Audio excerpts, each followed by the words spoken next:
এই উত্তপ্ত গরমে কাঁচা আমের ঠান্ডা ঠান্ডা এক গ্লাস জুস আর কি লাগে।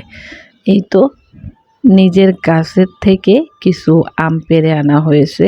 আমগুলোকে ধুয়ে স্লাইস করে কেটে নিয়েছি।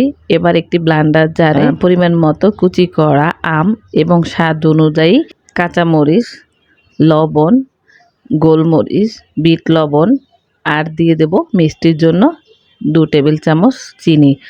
এবার ঠান্ডার জন্য কিছু বরফ কুচি। ব্যাস, এবার সামান্য একটু পানি দিয়ে ব্লেন্ডারে জুসটা তৈরি করে নিব। ও হ্যাঁ, ফ্লেভারের জন্য কিন্তু পুদিনা পাতা দিতে ভুলে যাবেন না। এই তো তৈরি হয়ে গেল আমার কাঁচা আমের জুস। এবার সার্ভিংয়ের জন্য সুন্দর করে গ্লাসটাকে একটু সাজিয়ে নিয়েছি। এবার জুসটাকে সার্ভ করে দিলাম। দেখুন তো জুসটা কতটা লোভনীয় হয়েছে দেখতে, ঠিক তেমন খেতেও কিন্তু খুবই স্বাদ হয়েছে।